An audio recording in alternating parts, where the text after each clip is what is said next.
Hi, everybody. Welcome back to That's Life with John Carver. My guest today is my good friend, Ken Rupert. And Ken and I are going to talk about discouragement today. Welcome back to the show, Ken. Thank you, John. Discouragement, as you know, and I certainly know, can be detrimental to our lives. And Ken is an author. He's written a number of books. And today's show is really about attempting to overcome some of the very dark places in your life. So, Ken, I'd like you to share some insights with us about discouragement and how we can overcome that problem. Well, let's first start with nobody wants to be discouraged.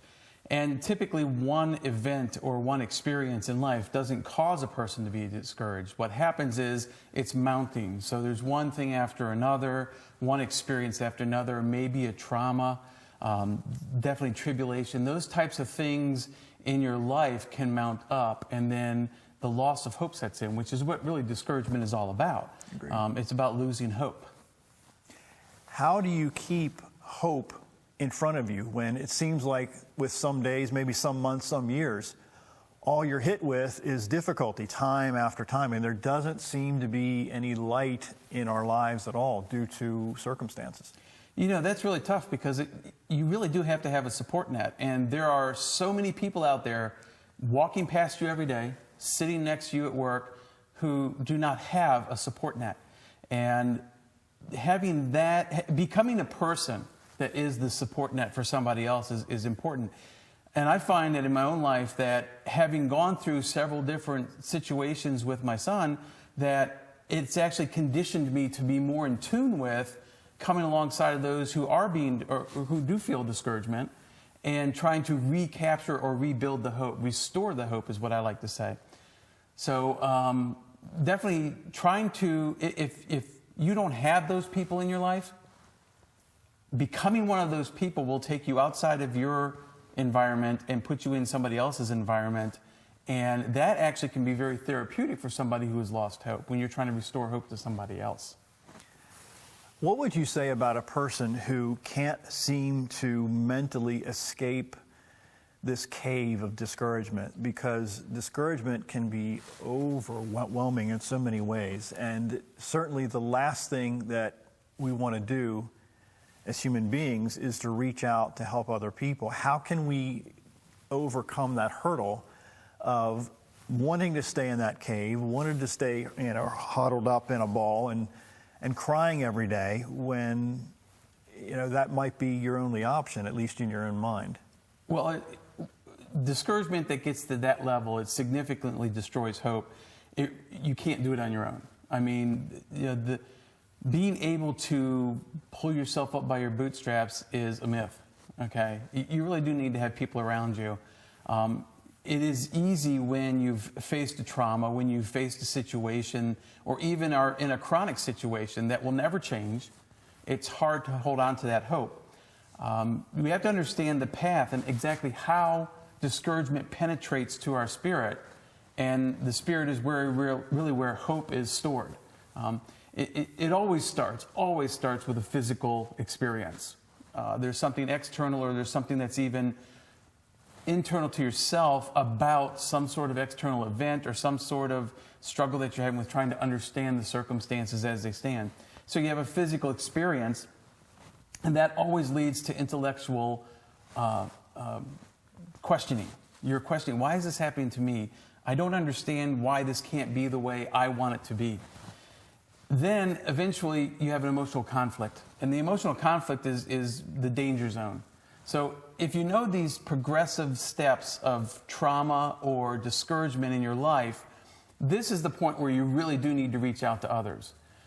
And it finally ends with a spiritual separation.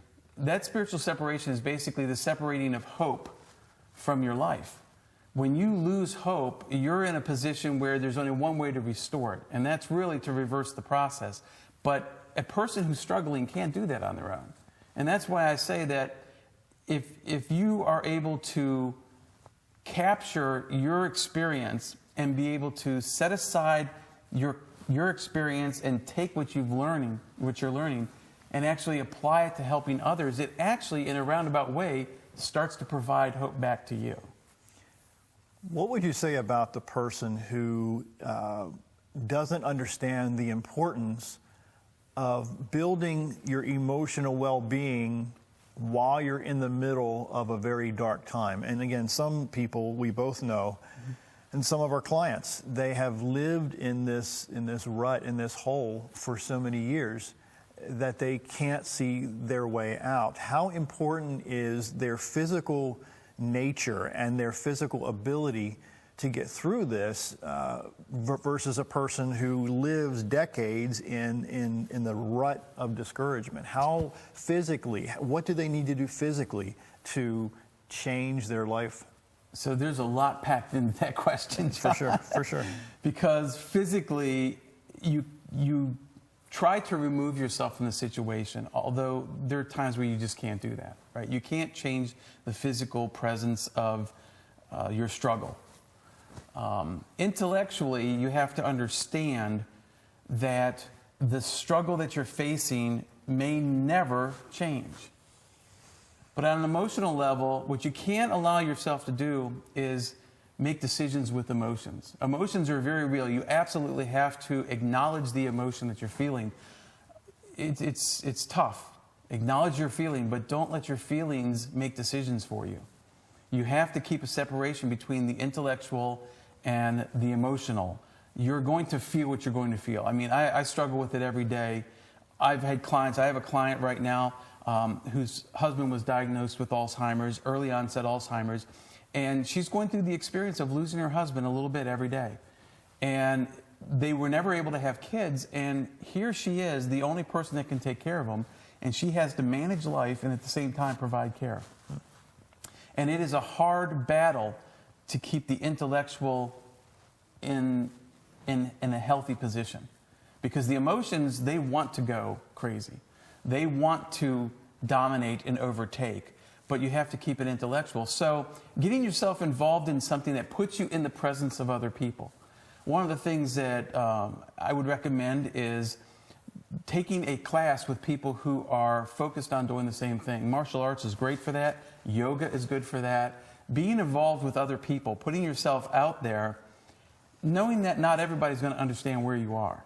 But you have to be in the presence of other people, as hard as it is to do, because it's easy to want to be a shrinking violet and kind of just close off and say, this world is ugly, it's mean, I don't really like this, I don't want to face it anymore. It's too easy to get there.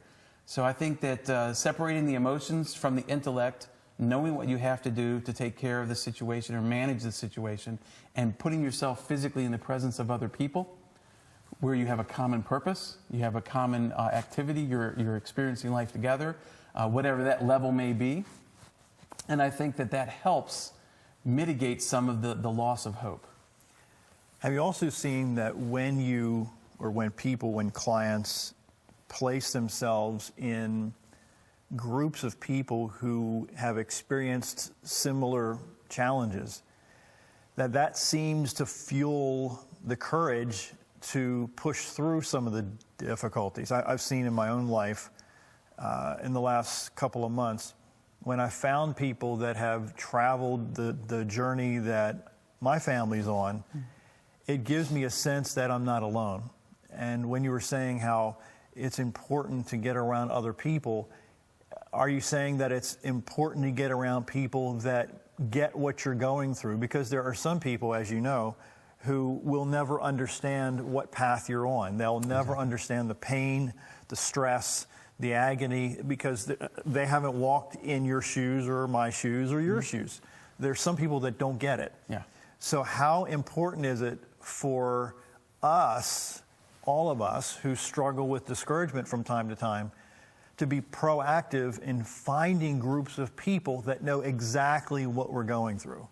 Well, I think it's difficult because although our circumstances are often different, certainly your experience with your situation is different than my experience and my wife's experience with our son, but I think the emotions are all the same. There's a sense of loss. There's a sense of discouragement. There's a sense of sadness. There's somewhat, to an extent, I think it's like functional depression. You're functioning, but you're depressed in the process of doing that. It's important to be around other people, but I think empathy is the key. Let's talk about that. Okay. So empathy. Empathy is the setting aside of your own priorities to enter into the pain of somebody else and walk alongside of them until you restore them to wholeness. Now, that wholeness doesn't mean you're erasing the physical experience. What that wholeness is that they're in a better place to manage the physical experience, because not every problem can be solved. A lot of problems that we're dealing with, that you're dealing with, they're problems that are going to be there every day. When you wake up, it's there. When you go to work, it's still in the back of your mind. When you're doing your chores or you're running your errands, it's there. And it's always going to be there. So to find somebody who has that empathetic soul, first of all, is very rare. So finding people who have somewhat of an experience of trauma, somewhat of an experience of struggle, will understand you better, even if it wasn't your struggle, was their struggle. And then I think that's critical. Finding someone to understand is critically important. But finding somebody who's willing to set aside what they're feeling and actually step into your experience and be there in the times when you're crying and be there in the times when you're remembering the joyful moments, that's important. So let's kind of switch gears just a tiny bit, because there are some people who want to help other people that are struggling. And you said something to the effect of entering into the experience of other people. Yeah. That, I think, needs to be a proactive, what's obvious, it needs to be a proactive exercise or an event in our lives, if we truly care about people, to be willing to walk not only with them or alongside them, but walk in their shoes and feel what they feel. Yeah. And that goes back to what you were talking about earlier, to empathize what people are going through, which is not the same as feeling what they're feeling from far away. Yeah, there's a difference between sympathy and empathy. Right. And sympathy is to feel with. Empathy is to feel into. And so there's the difference. It's one thing for me to sit in America and look at poverty in a different country and say, I sympathize with them. I can feel with them. Right. But it's another thing for me to sit beside you or our audience and say, I'm feeling into your pain. I'm there with you. So that's the difference between empathy and sympathy.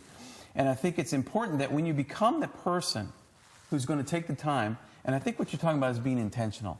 You absolutely have to be intentional in being the kind of person that wants to walk alongside of people, because that journey, if it's tough for somebody to walk alongside of somebody who's struggling, imagine how difficult the struggle is. And to struggle alone is even worse. Right. And so, but you have to start kind of by reversing that. Just as a trauma will work from the physical experience through the intellectual, through the emotional, eventually attack the spirit and attack the hope, the idea of restoring somebody then is to work in the opposite direction by strengthening the spirit first. Bringing somebody to a point where they can hope again is really about relationship, right? It's about myself and you sitting down and becoming one in your experience. The word sincere, it's been often said that the word sincere actually means without wax, but the actual translation is to grow as one. That's what the word sincere means. So when you give somebody hope, they have to experience the sincerity of your heart to be there with them in all sorts of situations. And then after you have strengthened the spirit, it's time to start nurturing the emotions, because the emotions are damaged at this point. And it's not, you're not being a savior, but you're saying to somebody, you know what, it's okay to feel that. Platitudes at this point are not going to work. When you offer platitudes to somebody who's struggling, they feel the insincerity, and that insincerity will cause them to lose hope. So it can go backwards. Big time. So after you nurture the emotions, it's time to encourage the intellect. You have to start strengthening their mind again. You have to start encouraging them to make decisions that's going to put them in the place of with other people, to open up, to talk to people, to explain the facts of their experience.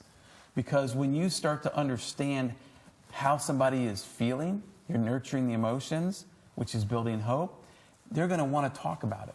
And the worst thing you can do, and we experience this as parents of a special needs child, when somebody comes up to us and they don't ask us questions. They look, they're inquisitive. You can see they're kind of trying to figure out what exactly is going on, but they won't talk to us. They need to engage intellectually, and you need to encourage that intellectual engagement. And then finally, as I said, some problems will never be solved. So you have to work in the process of managing it. You manage life, and in our case, we have to manage life and we have to provide care. And that's a physical activity. But if you give hope and you nurture the emotions and you encourage the mind, the management part becomes a little bit easier. It never goes away, but it becomes a little bit easier.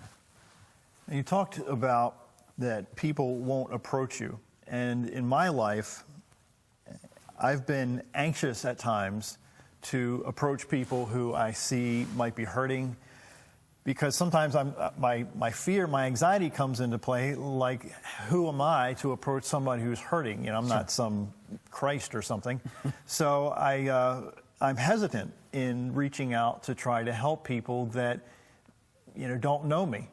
And that fear of trying to assist is there, I think, with a lot of us, in the United States at least. And I'm wondering if people understand that when you and I reach out to help other people, I'd say at least 8 times out of 10, maybe 9 times out of 10, those people are craving people to come to them, to be involved in their lives, to reach out and say, let me help you in some small way, or I want to hear your story, or tell me why you're in pain, or I want to be part of your world. But they have the same anxiety that I would have, or you would have, about approaching them, because they think the same thing. Who am I? You know. So can we kind of talk about that a bit more? How people that are going through discouragement and tough times are truly craving that kind of help. So for those of us that, you know, are anxious because we see people in our lives every day that are hurting, but we don't know how we can help, we don't know if we can help, but starting that conversation because you care can mean life or death to the people that are struggling. Can you kind of dig a little bit more into that? Absolutely. You know, it really comes down to relationship. If you're going to get the privilege of entering into somebody else's life, because it is a privilege, they have to give you that right to enter into their pain. And as you said, most people want that. They desire that. It is lonely when you're, providing care for a loved one who is in the latter stages of dementia. It's a lonely thing. It separates. A caregiver's world shrinks. It gets very small. Well said. And it spins at a much slower pace. And the rest of the world is growing and it's spinning really fast, and there's a disconnect between that.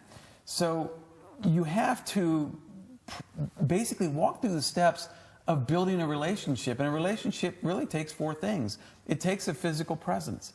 You absolutely have to have a physical presence. Virtual friendships only work for a moment in time. It's a blip in time. A virtual friend cannot put their arm around you. A virtual friend cannot sit with you over a lunch and allow you to talk and just express yourself. So you have to have a physical presence. Eventually, what's going to happen is you're going to start sharing intellectual ideas, right? You're going to start that intellectual conversation. You know, tell me about the facts. And that's where I think is the key point for entry into somebody else's pain, is ask them, is it okay with you if I can ask you what's going on? Ask permission.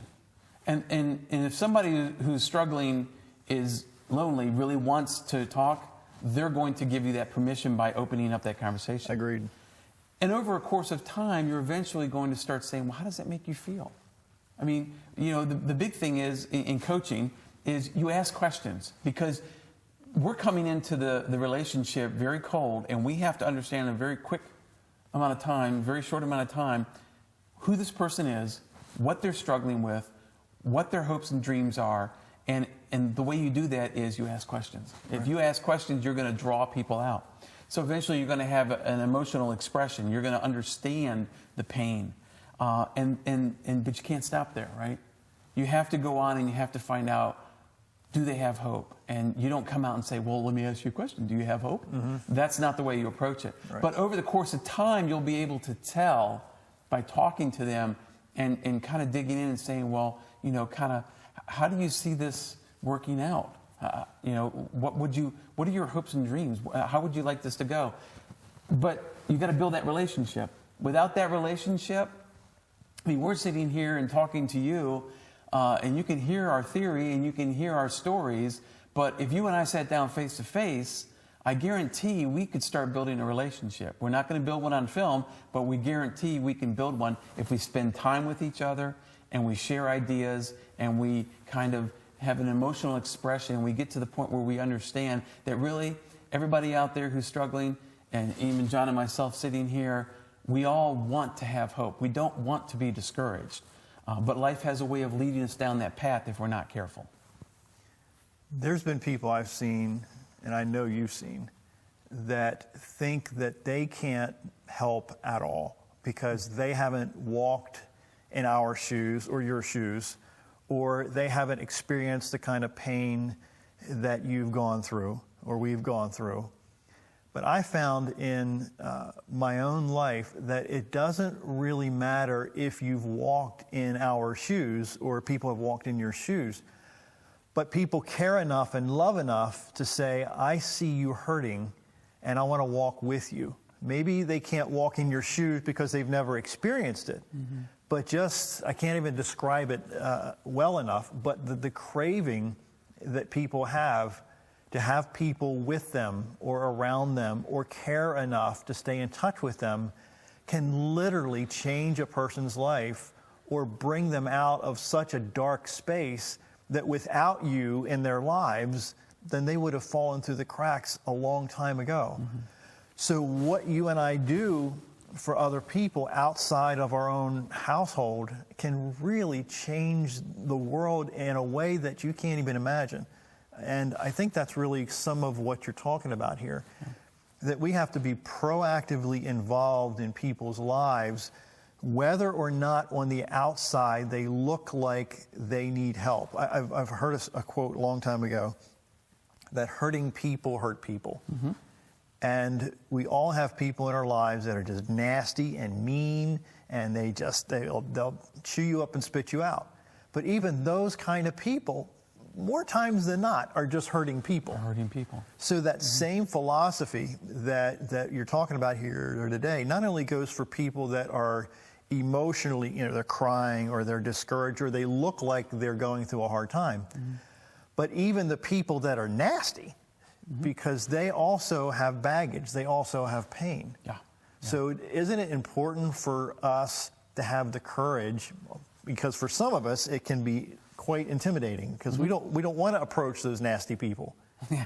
So if we have love, if we have empathy, that's going to force us as caring people. And it should. Right. It should force you to that point. I think a key point is intentionality. I think that's probably a pretty good theme, is that it takes intentionality to step out. It takes intentionality to say, I'm going to be that person.